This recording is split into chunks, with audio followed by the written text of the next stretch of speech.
Hello दोस्तों, इस साल टाटा आईपीएल 2024 में 5 बड़े नए नियम लागू किए गए हैं, जो कि इस वर्ष बल्लेबाजों के लिए बहुत ही आफत साबित होने वाला है। इस आईपीएल में बात करें तो 5 ऐसे नियम लागू किए गए हैं जो गेंदबाजों के लिए अच्छा है और बल्लेबाजों के लिए थोड़ा घातक साबित हो सकता है।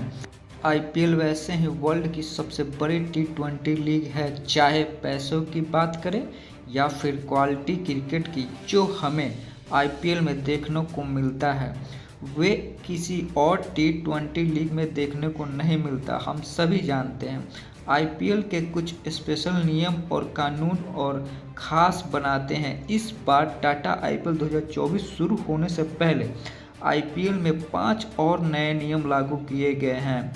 तो इस वीडियो में आज हम चर्चा करेंगे इस आईपीएल में कौन से ऐसे 5 नियम लागू किए गए हैं। तो टाटा आईपीएल 2024 का पहला जो नियम लागू हुआ है वो है बाउंसर रूल, जहां इसमें पहले आईपीएल में कोई भी गेंदबाज एक ओवर में मैक्सिमम ज़्यादा से ज़्यादा एक ही बाउंसर कर सकता था। दूसरा बाउंसर फेंकने पे एम्पायर उसे 9 बॉल करार दे देते थे, लेकिन एम्पायर उसे 9 बॉल करार अब देंगे 3 बॉल फेंकने पे। लेकिन अब ऐसा नहीं होने वाला आईपीएल 2024 में, क्योंकि बीसीसीआई ने शानदार नियम लागू किया है तेज गेंदबाजों के लिए, स्पेशली फास्ट बॉलरों के लिए जो तेज गेंदबाजी करते हैं। अब आईपीएल 2024 के किसी भी मैच में, किसी भी ओवर में कोई एक ओवर में एक बाउंसर नहीं, दो बाउंसर कर सकता है। अगर गेंदबाज एक ओवर में 2 बाउंसर करेगा तो 9 बॉल करार नहीं दिया जाएगा, तीसरे बाउंसर करने पर ही 9 बॉल करार दिया जाएगा। पहले बल्लेबाजों को पता होता था कि एक बाउंसर आ चुकी है, अब दूसरी बाउंसर नहीं होने वाली। उस हिसाब से रणनीति बनाकर बल्लेबाजी करते थे, लेकिन अब गेंदबाजों को प्रेडिक्ट नहीं होने वाला है। बाउंसर डाल दिया, दूसरा बाउंसर अब कब आएगा ये बल्लेबाज को भी नहीं पता होने वाला है, क्योंकि 2 बाउंसर लागू हो चुके हैं एक ओवर में। तो इस नए नियम से तेज गेंदबाजों को काफ़ी फायदा होने वाला है और बल्लेबाजों के लिए समस्या होगी ज़रूर। और आपके अनुसार बताएं कि इसमें कौन सा गेंदबाज फ़ायदा उठा सकता है सबसे ज़्यादा इस टाटा आईपीएल 2024 में। चलिए अब बात करते हैं दूसरे नियम की। दूसरा नियम टाटा आईपीएल 2024 में टाइम आउट रूल का है। ये नियम पहली बार देखने को मिला था वर्ल्ड कप 2023 में, जब बांग्लादेशी खिलाड़ी ने श्रीलंका के बल्लेबाज एंजेलो मैथ्यूज को टाइम आउट के जरिए आउट करार कर दिया था बिना कोई गेंद खेले। और दूसरी बार देखने को मिला था 2023 में ही अफ्रीका क्रिकेट एसोसिएशन अफ्रीका टी20 कप में। तो आखिर टाइम आउट रूल है क्या? आईपीएल में तो क्रिकेट में स्पेशली टी20 फॉर्मेट में दोनों टीमों को ऑन फील्ड डग आउट प्रदान किया जाता है, जिससे अगर कोई बल्लेबाज आउट हो जाए या फिर रिटायर हर्ट हो तो दूसरा बल्लेबाज जो को आकर नई गेंद खेलने में, उसे क्रीज पर पहुंचने में, पहला बॉल खेलने के लिए तैयार होने में ज़्यादा समय ना लगे।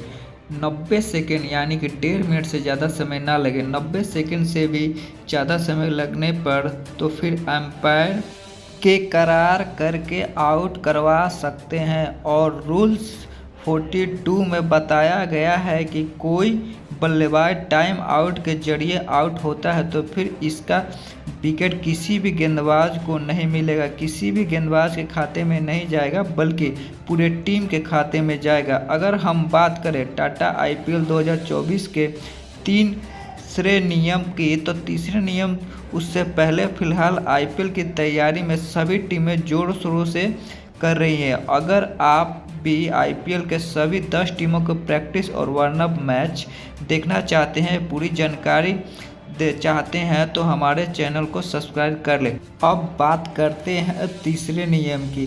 तीसरा नियम आईपीएल 2024 में किसी भी मैच में कोई भी खिलाड़ी अगर अनफेयर मूवमेंट करता हुआ पकड़ा गया, गलत हरकत करतूत करते हुए पकड़ा गया, फिर सामने वाली टीम के बल्लेबाज, गेंदबाज या फिर किसी को धोखा देने की कोशिश की या फिर चीटिंग करने की कोशिश की, कुछ भी अनफेयर किया, तो एम्पायर उसे बॉल को डेड करार दे देगा। उस बॉल पे विकेट गिरा हो या फिर कुछ भी हुआ हो, साथ ही साथ जो भी अनफेयर मूवमेंट करेगा उस टीम के 5 5 पॉइंट काट लिए जाएंगे। तो दोस्तों अब चौथे नियम की बात करें तो वह है स्लो ओवर रेट रूल। अब यह रूल कोई नया नहीं है, काफ़ी पुराना है, लेकिन इसमें भी चेंजेज और बदलाव किए गए हैं। इस नियम को और भी सख्त कर दिया गया है। तो आपको सबसे पहले बता दें कि आखिर स्लो ओवर रेट क्या होता है। तो आपको बता दें कि एक इनिंग में एक पारी में 90 मिनट के अंदर या फिर 90 मिनट तक ही ख़त्म करनी होती है, जिसमें 2 स्टैटिक टाइम आउट भी शामिल है। इसके अलावा जो समय लगता है DRS रिव्यू या एम्पायर रिव्यू या प्लेयर इंजर्ड, ये सब इसमें काउंट नहीं किया जाता है। तो 90 मिनट के अंदर अगर इनिंग की पारी कंप्लीट नहीं होती है तो फिर गेंदबाजी वाली टीम पर स्लो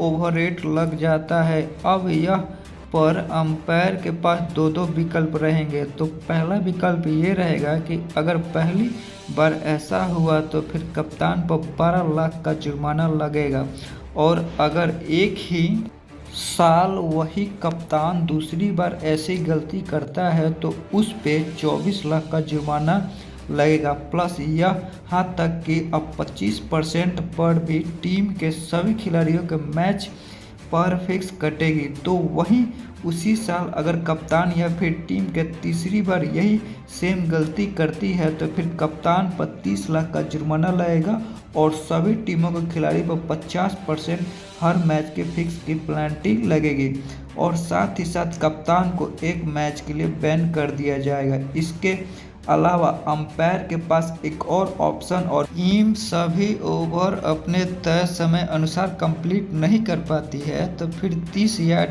सर्कल के बाद जो 5 फील्डर होंगे उसमें एक घटाकर उसे अंदर बुला लिया जाएगा, और 30 यार्ड सर्कल के बाहर सिर्फ 4 ही प्लेयर हो सकते हैं, जिसके सामने वाली टीम को काफ़ी फ़ायदा होगा और फील्डिंग करने वाली टीम को काफ़ी नुकसान झेलना पड़ेगा। तो रेफरी के पास ये दोनों ऑप्शन ही रहेंगे। अब बात करते हैं 5वें नियम के बारे में। तो 5वां रूल ये है कि IPL 2024 के एक पारी में 2 DRS होंगे। इसके अलावा प्लेयर वाइड बॉल और नो बॉल पर भी रिव्यू ले सकते हैं। यह इससे पहले IPL 2023 में ये रूल आ गया था। तो इम्पैक्ट प्लेयर रूल जो IPL 2023 में पहली बार आया था, इसको लेकर भी बड़े बड़े दिग्गजों का मानना था कि इससे ऑलराउंडर की भूमिका खतरे में पड़ रही है। लेकिन IPL 2024 के लिए भी इम्पैक्ट प्लेयर रूल को रिटेन किया गया है। इस बार भी हमें देखने को मिलने वाला है कि IPL 2024 के सभी नियम और रूल, इसको लेकर आप क्या कुछ सोचते हैं? कमेंट बॉक्स में आप अपनी प्रतिक्रिया जरूर बताएं। अगर वीडियो अच्छी लगी हो तो प्लीज़ सब्सक्राइब और लाइक करना ना भूलें दोस्तों। चलिए मिलते हैं अगले वीडियो में, तब तक के लिए जय हिंद जय भारत।